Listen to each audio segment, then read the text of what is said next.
Okay, so I've got that bit done. Let's unhide everything here again, which was Alt H. So we've got the rest of our stuff back.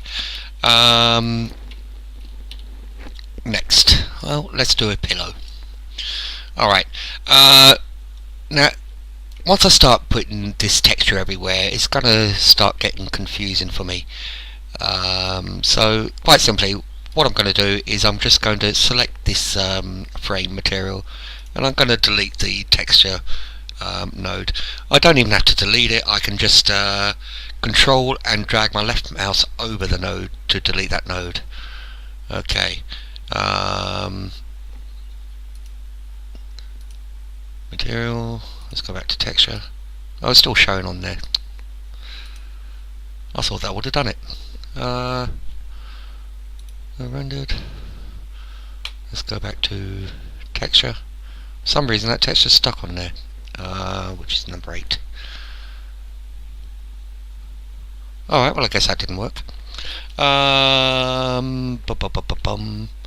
If I delete the material altogether, yeah, delete the material altogether. It's just that I don't want to get confused with all these squares. Alright, let's choose a pillow. So let's select that pillow. I'll Control I to make an inverse selection, hide everything else, just left with this pillow. This should be real easy to unwrap. We just need to split it into 2 halves. So let me select an edge here, Shift Alt Select. Where you gone? There you go. Shift Alt Select, so it's selected all the way around. Control E, I'll mark that as a seam. Okay, select everything and unwrap. And there we go, the 2 halves of the pillow there. If I go into, I add a material for that. Is my old material there? Yeah, it is. I can change the materials after. We can see how that's mapped to it, which is fine. Okay, so back into object mode. What I can actually do is unhide everything, and I want all 3 pillows the same material, so I'll select all 3. Control J to join them. Okay, so they're all one object. We'll go into edit mode now. These aren't showing texture because they're not unwrapped, so we can unwrap those real quick exactly the same way. Select an edge here, Shift Alt Select for a complete edge, Control E to mark the seam, and same over here. We'll select this edge, Shift Alt Select, Control E, mark a seam. Okay, so now I select everything and unwrap again with the U key, unwrap. Now I've got all 3 pillows on the same texture space. Okay, it's exactly what I wanted. That leaves me with the sheet. Now the sheet's going to be a problem. I already know it's going to be a problem because we did the sheet with a cloth simulation. Now normally when I'm doing a cloth simulation, I tell people to unwrap it before you simulate it. Okay, it's much easier to unwrap then. But I forgot this time, and I'm not going to make another sheet, so we're just going to have to deal with it. No doubt you've made your sheets too and haven't unwrapped them, so yours will be pretty much the same process. So the sheet we started off basically was a plane, which is fine. Actually, let me remove that material from there, so we're just working with the sheet. It's a plane, which is fine. So normally when we unwrap a plane, we can just select the whole thing. We don't need to mark edges because the edges are already there. They're the edge of the plane. They're not joined on around something that we don't need to mark seams. So normally we would just unwrap. But what you're going to see happens here is once Blender gets around to calculating, we get this really kind of non-uniform, unholy kind of mess here. Okay, now if I was to put that texture on it, it's not looking too bad. Okay, but it's not looking right. There are distortions.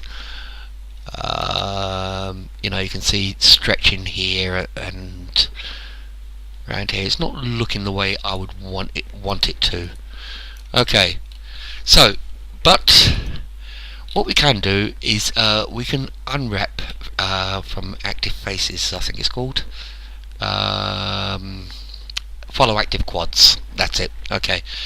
Now to follow active quads, because I've selected everything here, if I was to unwrap and follow active quads, it's probably going to throw an error message.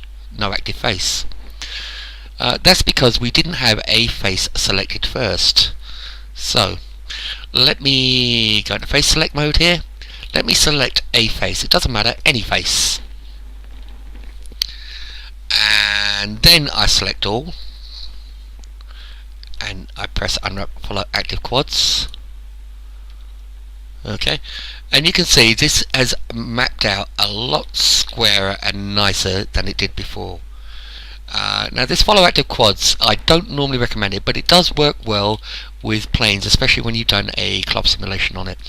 You can see our lines are much straighter now, they're not kind of bowing in and going in, and it's looking pretty much the way we want it. We can see we're expecting folds here because it's the corner of the bed. That's exactly what we're expecting, what we were going for, and slight bulges here. Yeah, so doing it that way, if you haven't unwrapped your sheet before you've done the cloth simulation, that is pretty much the best way of doing it. The absolute best way to do it is to unwrap the stupid thing first, but I forgot that, so therefore I never told you about it, therefore you forgot it too. But that works, as you can see, that works very well. Right, so that leaves us just with these posts and newel caps or acorns, whatever you want to call them. It's going to be easy to do. Let's join them. Control J. Let's go into edit mode. But I'm looking at my scale here, and those haven't been scaled. So let me just apply a scale to it. Control A, scale. Looking at the sheet, that wasn't scaled either, so let me scale that and let me unwrap that sheet again, and see how that reacts here. You follow active quads. Hasn't made much difference on that. That's okay. Applying scale is a good thing to do as a matter of course. Alright, I'm not going to do all 4 posts, I'm just going to do one.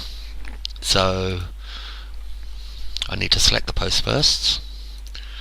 So what we got? Let's select this edge. No, I'm on face select, so let me change that to edge. Let me select this edge. Shift Alt select. Make sure I get this all the way down.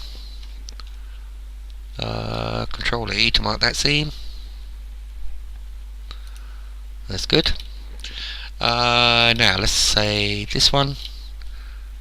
Shift Alt select. That's followed all the way down. Control E to mark the seam. And let's select the entire post.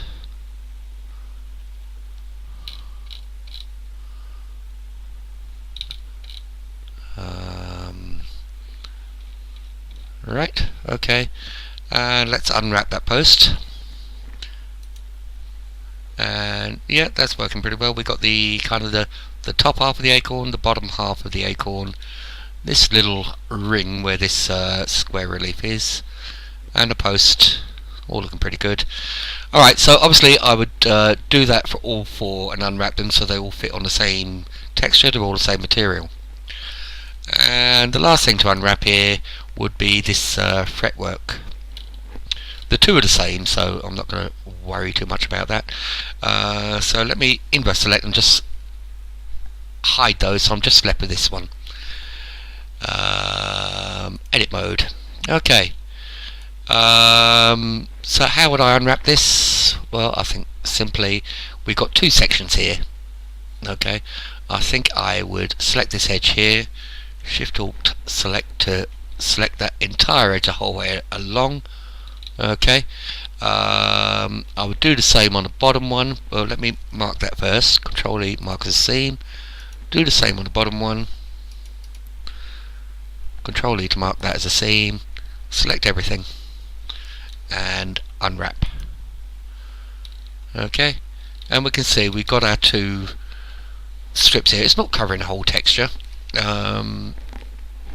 but we don't need it to. I mean, it's a very small part. It's a very small object compared to the others, but it has unwrapped the two separate strings or stringers, all unwrapped nicely. Right, so let's unhide everything. That is the entire bed unwrapped, I believe. It wasn't too much of an issue. I've still got an issue with these corner posts, which I will sort out.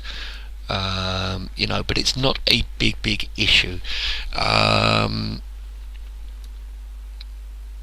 These corner, I haven't decided yet whether I'm going to do this in a wood pattern or just kind of a plain satin or semi-gloss kind of paint.